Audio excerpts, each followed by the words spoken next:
Hey, Sam, you come up with that intro line? You didn't tell me that was today.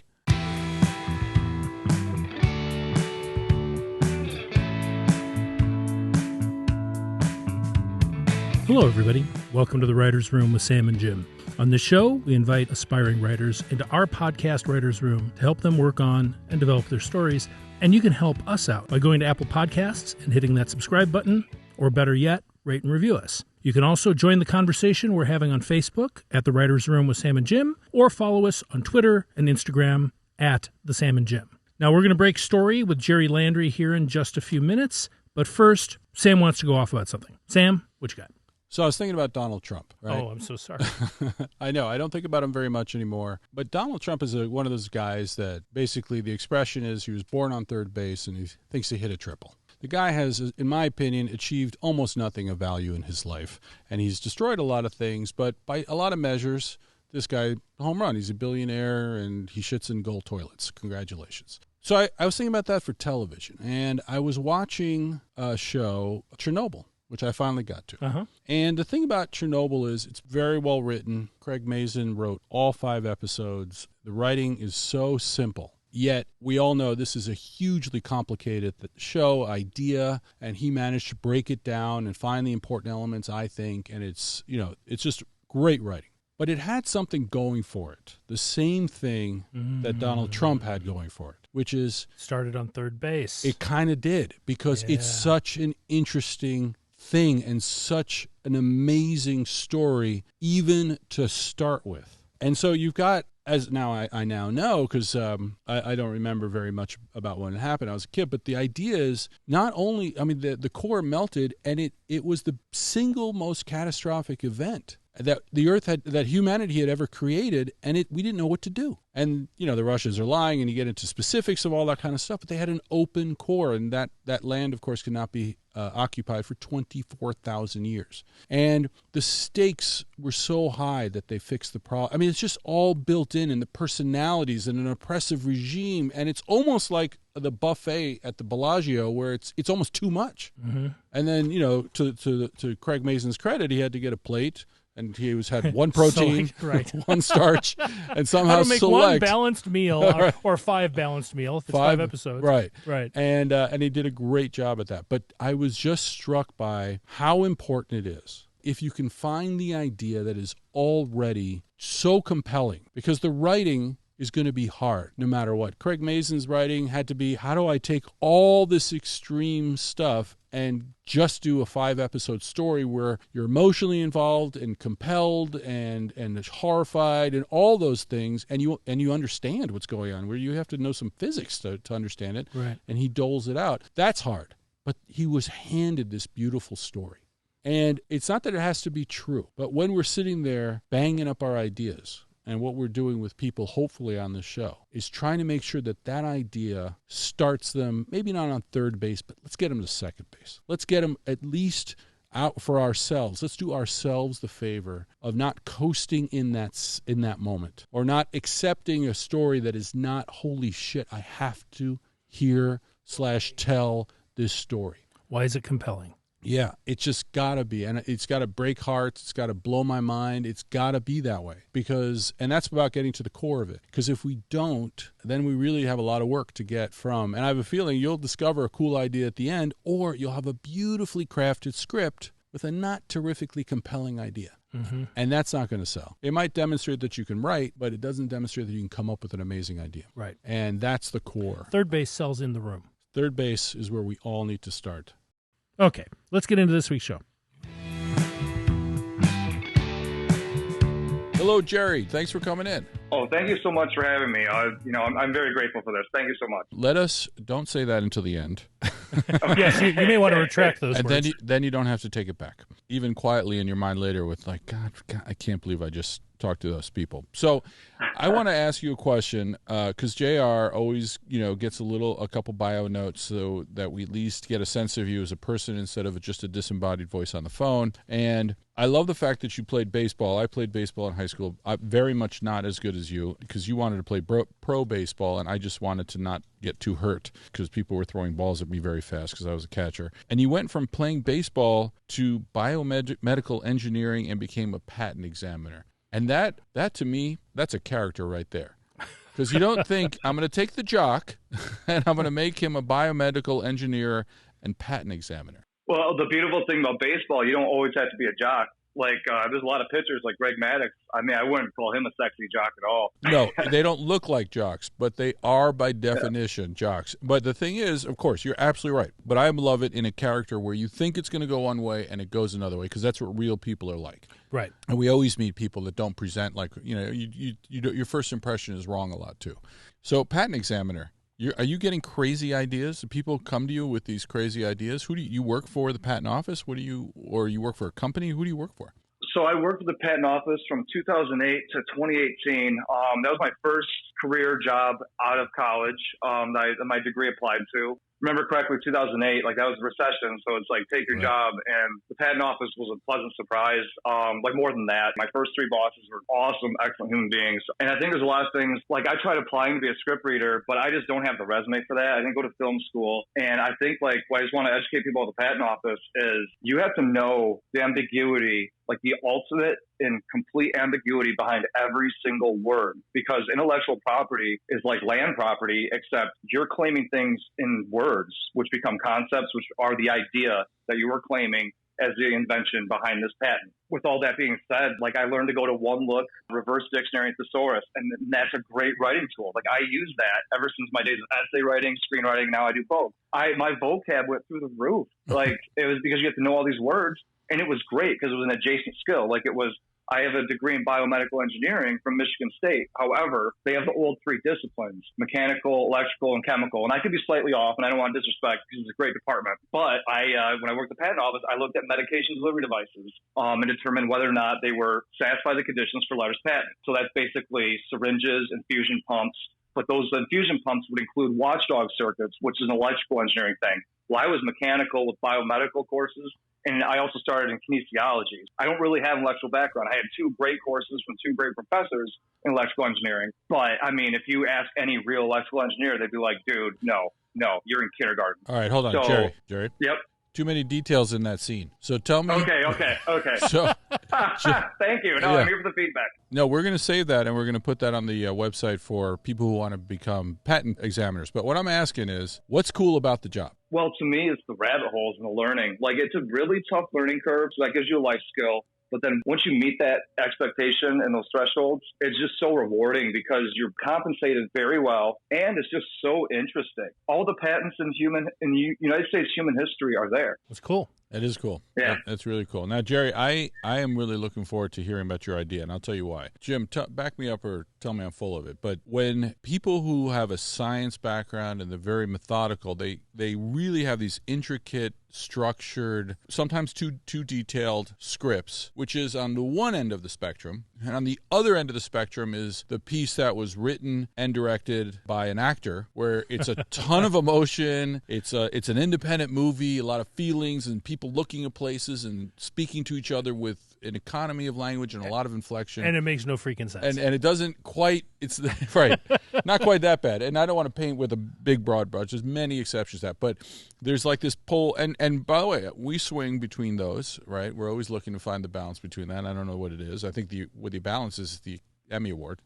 Yeah, right. That's where you find it. That's where you find it. But or really good writers. But I'm curious about this. You're a scientist. You played sports, and now you've written something that's in a near future sci-fi thing. So let's talk about that. Tell us about the show. Well, I'm not smart enough to be a scientist, but Dust Country is basically, it's just a dystopian setting, and it's kind of, I just try to capture the zeitgeist or where I think the world's going, because I like to write evergreen things. I think that's my only shot.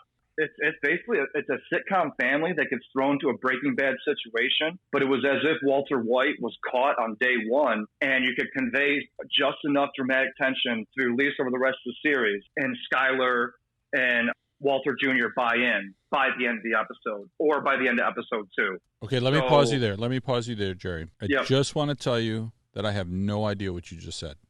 Okay. Okay, no worries. And I want you, that's probably my fault, but just tell me what the show is. Don't tell me anything else. Just as simply as possible, tell me the show. Because if you can't tell me the show simply, then I think we're going to have, that'll be a sign that we probably need to dial in a little bit more with what that is, right? That's perfect. How about the log line? Cool, let's do that.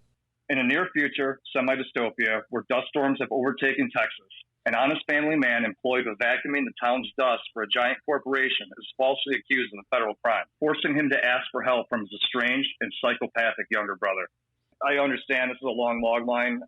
No. There's no rules on log lines, actually. This whole thing that they teach of you got to be able to pitch it in an elevator. First of all, nobody wants to be pitched in an elevator. So I'm not sure how that works. And I think this is fine. I mean, we're not in the business of log lines. There are probably people out there who are brilliant at log lines. It's not me, and I don't think it's Jim. We've written a bunch of them, and you always wind up falsely representing some aspect of what you're doing because the smaller you make it, like the script is the right size to describe the pilot. Right.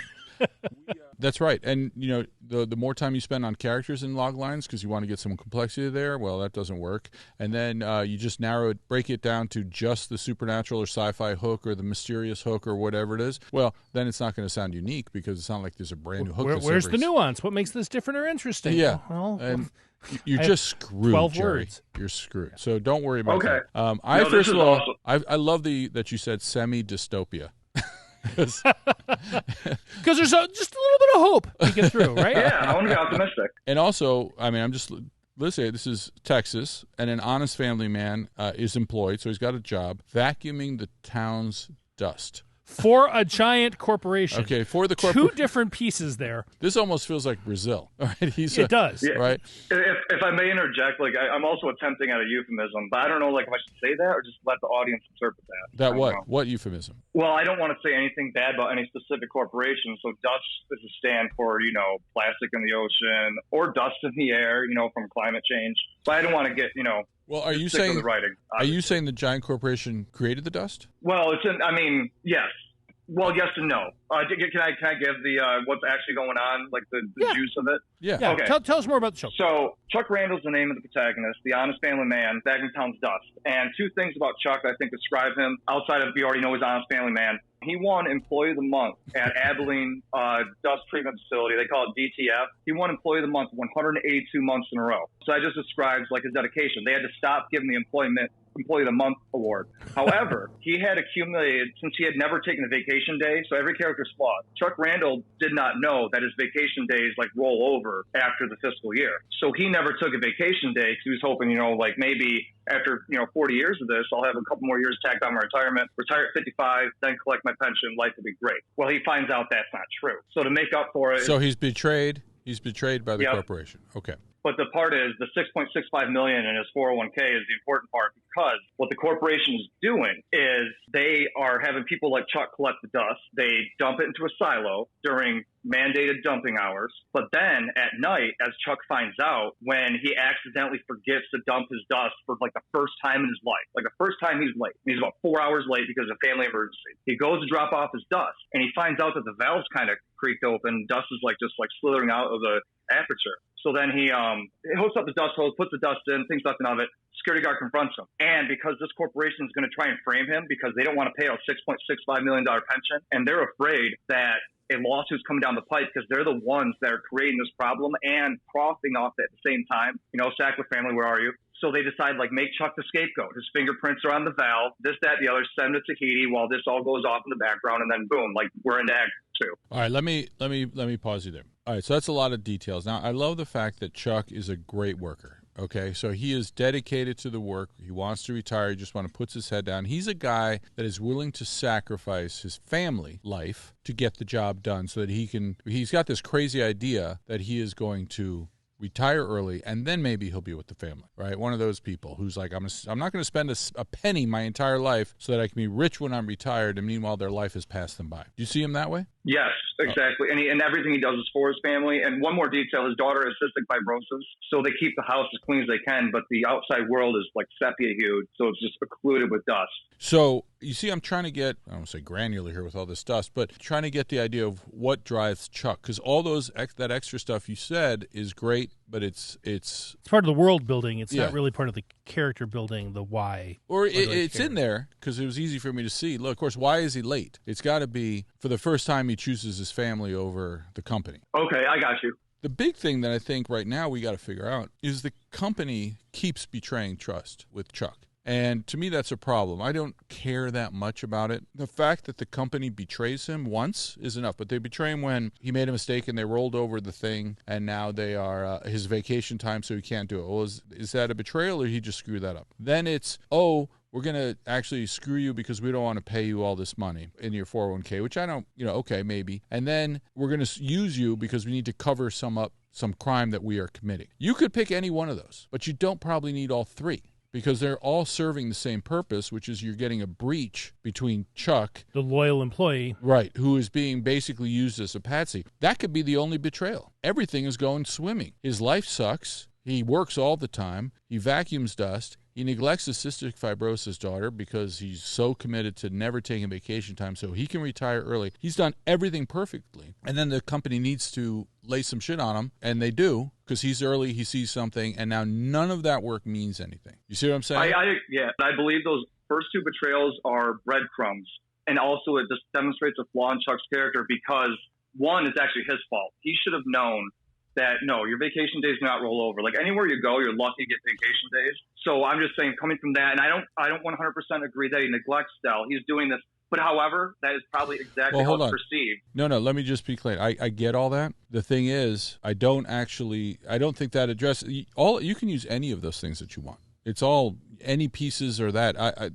This is just my opinions about it. But what I'm trying to get to you is the fact that the company, that he didn't pay attention and that his stuff rolled over, that's a situation. Maybe he was ignorant for a moment, but that's not a character piece. That doesn't tell me much about his character. If the company changed the rule at that moment, and then he decides, all right, well, I'll do another 5 years. That'll be fine because he's a beaten down man. Okay, that's one thing. That's a choice that he decides to accept it. If he decides to fight it in that moment, okay, that's a choice, and I'm curious to see what he does there. But the fact that he messed that up, that his stuff rolled, there's no blood in that. Right. What matters is the act of betrayal in the moment in the script that you're setting up is really the thing. And what his reaction to it, he action, not just like, oh, that's a bummer, oh, I'm so mad. What does he then do as a result of that? So if you wanted to get a build, in my opinion, is that, and I appreciate that the turn's going to come fairly early. That's great. And we're not burying it all, although frankly, the big turn can come at the end of the first act. But it's all good. It's all the beginning. Is the reason he's late is maybe as a result of that first thing. So they mess with him a little bit. And then for the first time, he acts out. And he chooses to do this thing that makes him late for that. And because he chose to be late, meaning he chose to do something else for the first time in his career, because the company kind of wasn't cool about something, that leads to this much bigger betrayal. And then it's one leading to the other. It's not just... If you want to have that series of betrayals by the company. It's not an accumulation. It's they do something, he does something, they do something else. And then it's a build. That's what I'm trying to get to. I love how deep that analysis is, because that's very deep character analysis. Thank you so much. No, it's not the character. I'm just looking to say, how do we build it? But the act of Chuck choosing. Yes, because to me, that really appeals to me. You're saying, no, he's a good dad. And I'm like, all right, well, listen. He could be a good dad. He could be a good guy. But if the guy works all the time and has never taken a vacation day, well, then you're saying something about him. And it's and that's he made a mistake. He thinks being a good dad is working so hard that you don't take vacation days and maybe that's a version of, but it's not my version of being a good dad or anybody I know. Certainly, probably, I'm guessing not yours. But his intentions are good. So I like him, but he's slightly wrong. He's a little dense. Right, and the idea, like, in that world where he's been so dedicated in that way, and I think your original pitch on this is that there's a family crisis, which is why he doesn't dump his dust, right? Right. So then it becomes, well, the first time he chooses his family over his job, they set him up and frame him for this crime. Right? That's great. But I only really need that one instant with the company to understand what the drive of the story is and what's happening to him. Yeah. Right? And so it just because it does when it's character stuff, it just doesn't have to be big, right? And then you understand, if I'm so committed, Jim got really mad at me. This is going way back. This is like, he's not going to remember. He may not remember this. This is going back like 20 years or something. I remember we were at a coffee shop in Monrovia, in Sierra Madre, actually. And I proposed, he didn't want to do an idea anymore. And then I said, well, I'll go do it then. And he felt in that moment betrayed. Do you remember this at all, Jim? Yeah. That I was going to go do something without him. Now he's like, oh, you want to do that? I'm not doing it. Go do whatever you want. Just make Please, God, don't drag me into that Don't drag me. Just be here tomorrow at 10 because we're working on the shit that pays. But instead of that dumbass idea. and it was just a small thing. And if anybody else had seen it, they wouldn't have understood it. I understood it completely. And then I said, no. I'm not saying that that I'm not giving up on our partnership, even though we are broke, sitting in a coffee shop in Sierra Madre in the middle of a workday with zero work and have no hope. That's not that I was saying. We had a misunderstanding, but he got very angry in a very short amount of time, which is unusual for him. And that's all character, right? And I'm just trying to break it down. You're throwing in all this extra stuff to support your argument, but you've already got this great character. This guy is a mook. Right? By the way, you pulled up Walter White. Walter White did exactly what he was supposed to do. At least that's what we thought in the first episode, or the first season, really, until we found out what his backstory. But this is a guy who's a steady employee, a teacher, and shows up and teaches well for these kids that don't deserve it, and he doesn't have good health insurance or the ability to pay for his family to support. And all those right choices he's made have turned him into a blazing bonfire of anger and fury. Right, but also a pussy. Right. There's until the inciting incident, until he frees himself. Until he frees himself. Wow. So that's a really good point. So you brought that character up, and you're right. And that's what you got here, which is he makes the company, he chooses his family over the company in some way, and that's the little thing that happens. And now we're off. And all that work meant shit because it's some fucking company and they don't care. Right. That's a really good point. I've honestly seen Breaking Bad. Like, that's the reason I want to write for TV. I've seen it probably 7 or 8 times through, and I've never thought about it that way. I've thought about it a million other ways, but not that fact that Walter White has made all these right choices of what to do. From his perspective, right? This might out me as a sociopath, but I liked Walter White all the way through. I totally understand when people got off or got away from him. And the thing that he did with that character is I understood why Walter was doing. He never did something that was just blatantly inconsistent or stupid. And, oh, no. And that's the same thing with Chuck. Now, you've got an absurdity here, which is Chuck vacuums dust. Right. And I don't know what that means. I mean, you can play that any number of ways. How are you going to play that? What does that mean to you? What is it filmically? What does that look like? So on the first page, he visits one of his clients on a day in the life, just a quick, 42-second scene. And he basically just vacuums the dust from her bedroom. He goes, want me to start in the bedrooms? And she goes, bedroom, just the one down the hall. Because economically, it's dystopic, too. I don't know if dystopic's the right whatever, but it's a semi-dystopia economically as well. It's poor, and it's messed up. And there's dust. Now, what makes the dust? Yeah, or it's encroaching poor. What's the dust? What makes the dust? I mean, you could attribute that to the economy, too.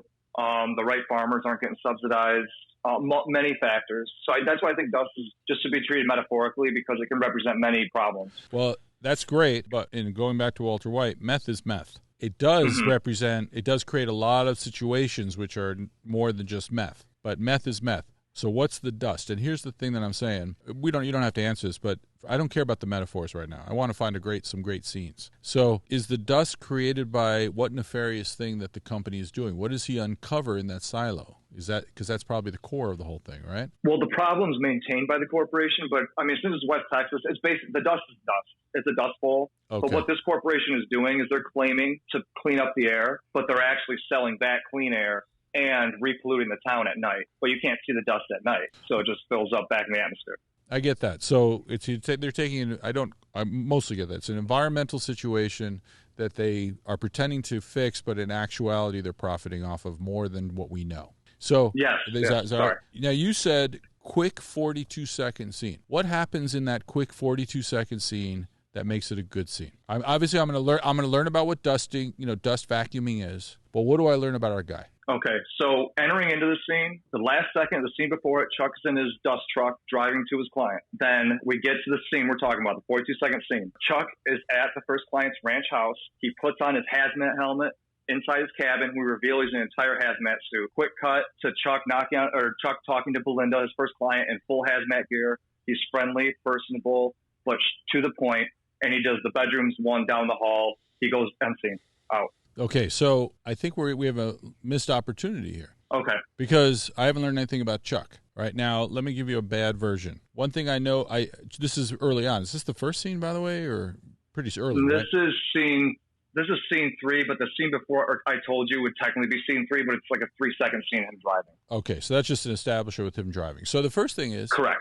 you're making these short scenes, and you're like, you're throwing them away. They're not important because we're just establishing seeing stuff. And I get boring when I say this, though. Well, you can do that if it's a sequence, but if it's 3 quick scenes and the pop is in the third thing, and it's taken a minute to do that, that could work. It could. But it's got to land on something. But it's the open of the show. So in that first establisher, what I see is huge. It's really important because it's the first time I've seen this town. So that establisher is going to be a town that looks like it's been shot through a filter, shot through a dirty lens, right?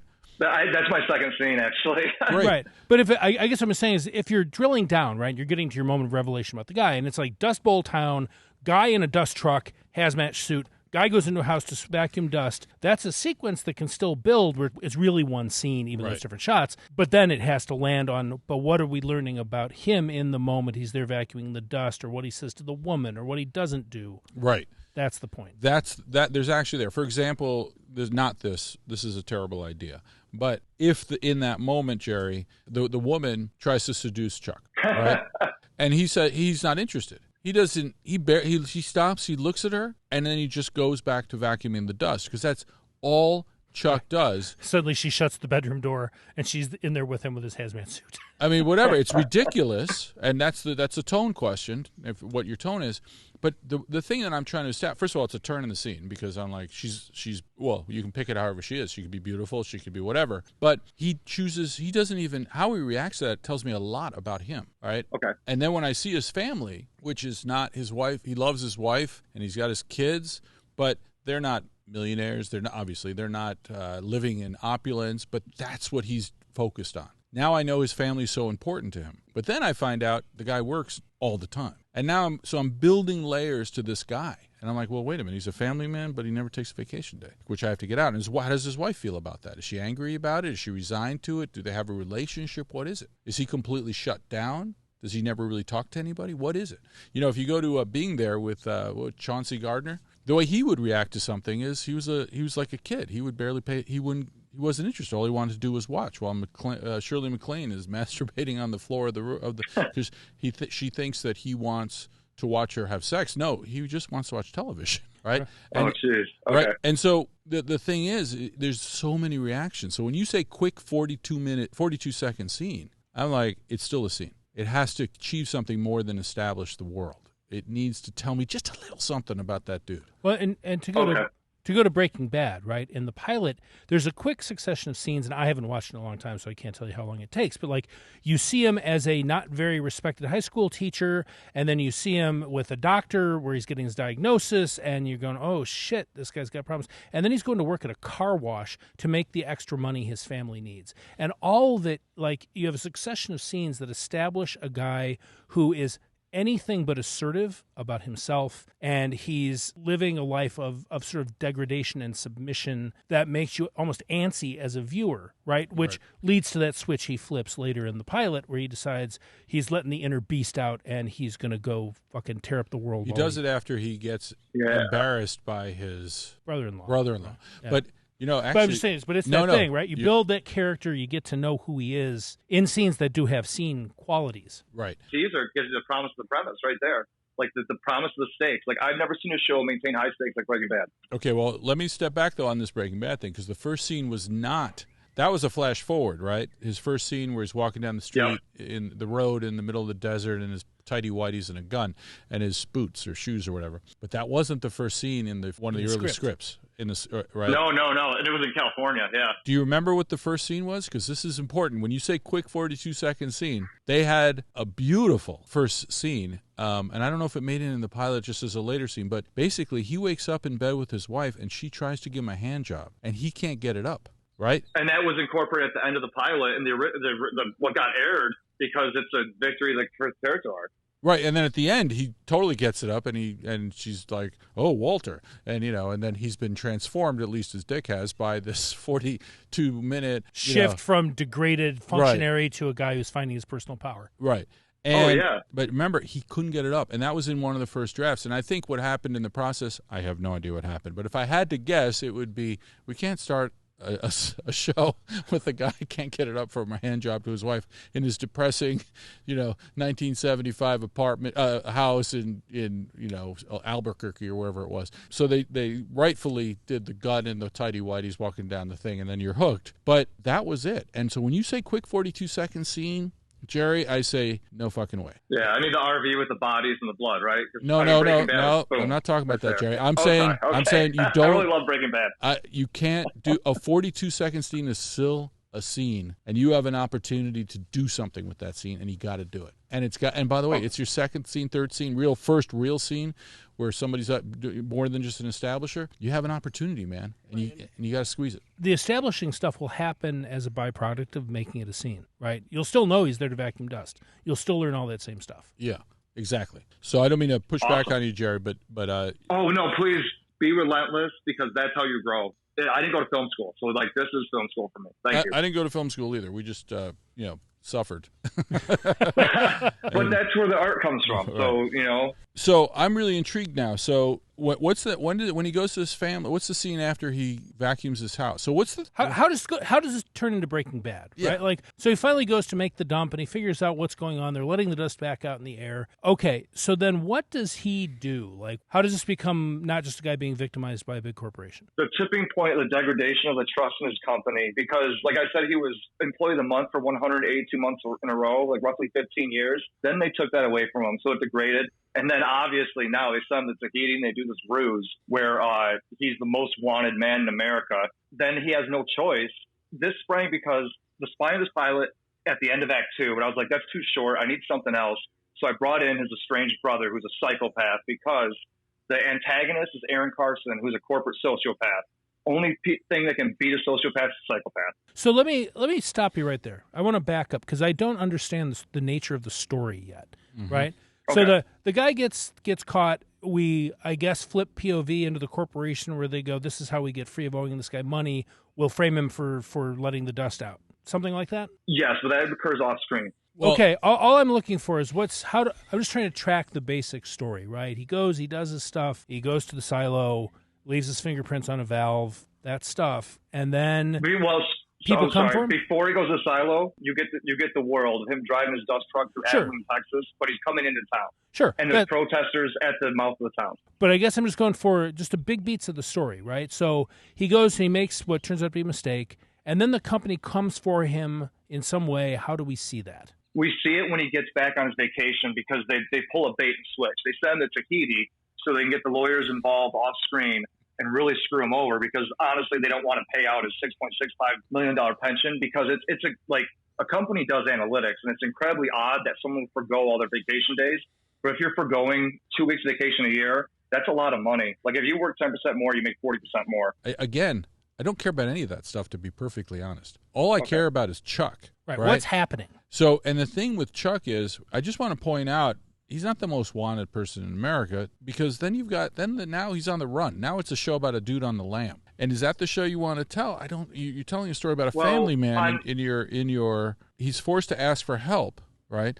I think we can make it smaller. I just want to point out that Walter White did not set out to become the biggest drug dealer in America, or Tony Montana. What was the guy's name? Heisenberg. Well, he started out just to do one sale. Right. To make a score and then get this money. And then he thought, all right, I can get a little more. And so they built it. And I'm not saying this is where we diverge. The show, or not your show diverges from Walter White, because this is a different show. But it's incremental. You don't have to go to the big thing right away. Yeah. Right? It could be now people are watching him. It could be. I hope so, yeah. He sees things that are changing, and things are turning, and things we've established with the company. Everything's, and now maybe he's framed for something else. They're going to destroy him. Yeah, that's what on page 13. That's what happened. So I just want to just real quick to feed into your argument. The one caveat is he's not a phone guy. So he doesn't find out that he's been framed until he enters customs in Los Angeles, flying back from Tahiti. But it's all on the CNN screens because this is technically a comedy. But I'm just trying to. Anyway, sorry. That's just only clear up. That's funny. Well, let's go back to Jim's question then. What is the show? What are you telling me the show is next week and the following week? What is it over the 10 episodes? Have you guys seen Eastbound and Down? Kenny Powers, you guys know the character. Yeah. Season 4, is basically a Western. And you just know, Like the one choice they make is Kenny decides to be clean Kenny. But by the end of episode 1 or 2 or whatever, that's just not going to fly. And then from there out in the rest of the season, Kenny takes down everyone that challenges him. Like he's bigger and better than ever as far as like a psyche perspective. So this show to me, like I don't care if it's a miniseries. It's basically Chuck has a psychopath at his disposal, and Aaron Carson's a big corporate bigwig who is a sociopath, because you kind of need sociopathic tendencies if you're going to run a healthy bottom line at your company. So that's where I want to start with the show. Wow. You're blowing my mind with these combinations, man. Here's the thing I would propose on this, Jerry, is yes. I would get just simpler. Just he comes back, and now we've got to see the consequences of him being accused. You know, fights are more interesting if it's two guys in close quarters than it is if they're lobbing missiles at each other from 100 miles away or 100 yards away. So if he's in his town, Jim, you got something on this? Well, I was going to say, and the analog of that is, I think you might be making a mistake by hiding the antagonist.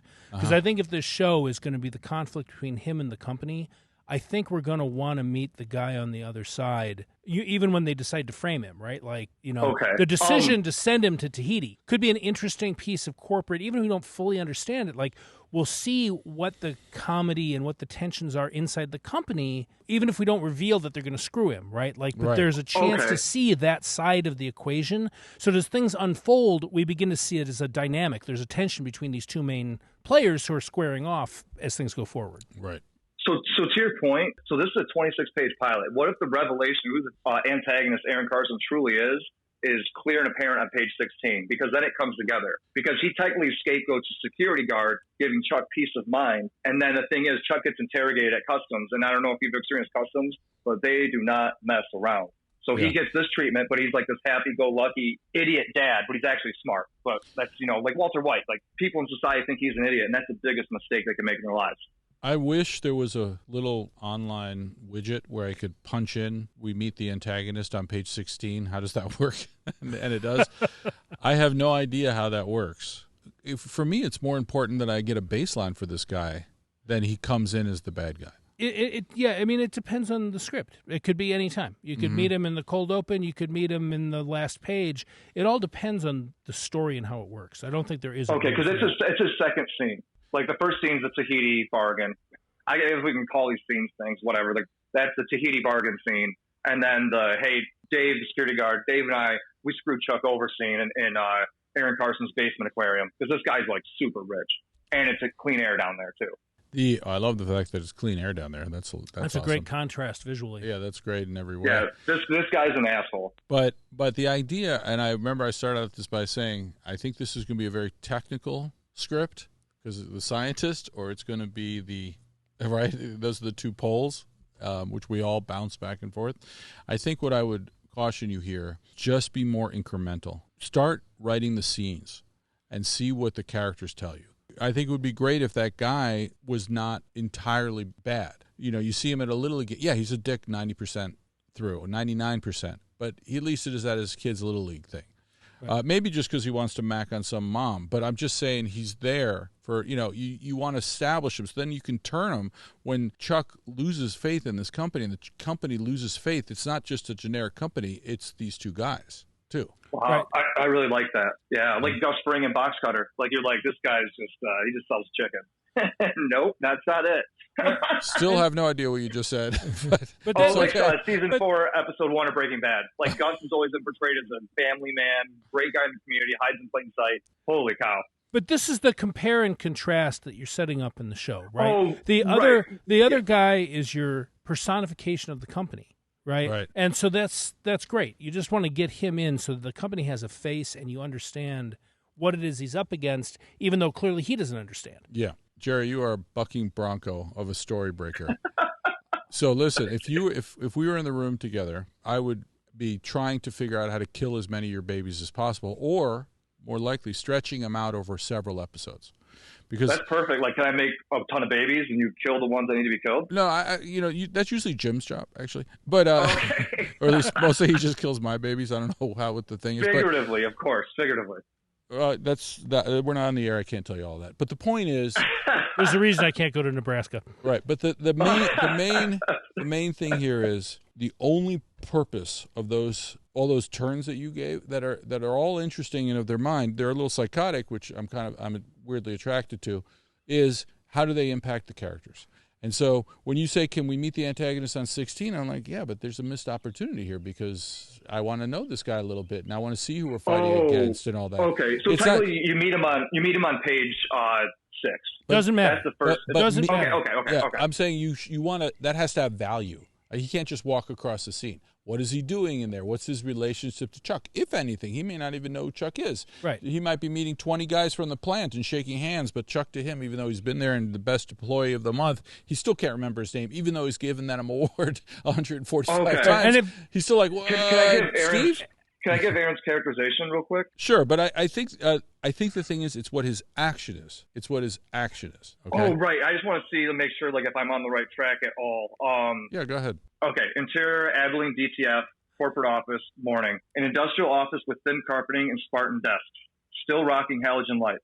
Chuck sits under the focus of those lights, woozy from electrocution. His boss's boss, Aaron Carson, 39, sits opposite Chuck in business casual. His face unreadable and blue eyes piercing. So what am I supposed to take away from that? So the company has no money because it's thin carpet and industrial desks. Or it doesn't spend it on the employees. Right, but I would have to know that because somewhere there is money, right, which I don't think I've seen. Right, so generic company, that could be okay. That's okay. Well, so they're meant to look like as big as a water tower, leaving Chuck's rear view as he drives away from it. When it was the inciting incident of him being caused to not, or his push factor that pushed him away from dropping his dust off on time, which is his daughter was having a breathing attack and he had to rush to the drugstore to get her medicine because the drugstore was late.